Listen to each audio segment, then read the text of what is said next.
j'ai du mal à critiquer des joueurs qui n'ont pas de rythme, qui ont très peu joué depuis un mois et demi. Et de les envoyer dans un troisième match comme celui-là où il y a très peu de rythme aussi, où eux ont du mal à trouver leur marque, à trouver aussi du rythme. On voit aujourd'hui en tout cas que il vaudrait mieux pas que Pavard se blesse parce que même Mendy, sa rentrée, c'est compliqué de rentrer dans un match aussi de Coupe du Monde en ayant très peu joué. Voilà. C'est assez surprenant de prendre 2 joueurs titulaires que tu ne fais finalement pas jouer, quoi.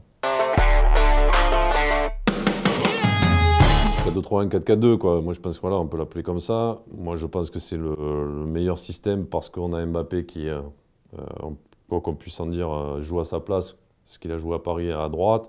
Griezmann joue dans l'axe en soutien d'un Giroud. Ça ressemble un peu à ce qu'il vit à l'Atlético de Madrid. Maintenant, moi, ce qui me surprend, c'est que dans cette liste qu'a fait Didier Deschamps, c'est qu'on retrouve beaucoup de joueurs offensifs côté droit et très peu côté gauche. Quand vous me prenez Thauvin, Dembélé, Mbappé, même si, éventuellement Fekir, même si on sait que maintenant c'est un peu plus le remplaçant de Griezmann, c'est des joueurs qui peuvent jouer à droite, mais à gauche, on a Lemar, et éventuellement de remettre Mbappé de l'autre côté. Mais sinon, à part Lemar, on n'a pas trop d'options, même si Lemar avait fait un très bon match. Je pense que c'est pas la priorité, mais il y a une légère avance quand même encore pour Matuidi, même si c'est pas son poste.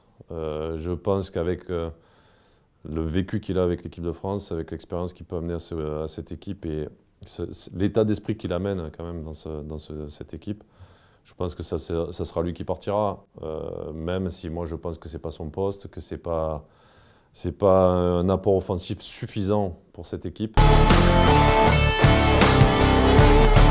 Je le défendrai toujours parce que je pense que c'est le joueur qui peut faire la différence. Maintenant, est-ce qu'on le met dans les meilleures conditions pour qu'il puisse s'exprimer? Est-ce que la gestion de Griezmann, c'est-à-dire le faire sortir à tous les matchs, est-ce que c'est la meilleure gestion pour que le joueur s'épanouisse? J'en suis pas sûr. Et je trouve que son visage, il n'a pas l'air d'être heureux. C'est plutôt inquiétant parce que moi, je pense et je reste persuadé que c'est le joueur clé de cette équipe et c'est celui qui peut faire gagner les matchs. Il nous a quand même, il ne faut pas l'oublier, il y a 2 ans, amené en finale de l'Euro. Donc je pense qu'il faut tout mettre en œuvre dans le système de l'équipe et dans le jeu de l'équipe pour que lui touche le maximum de ballons. Et je n'ai pas l'impression de voir ça depuis le début du mondial.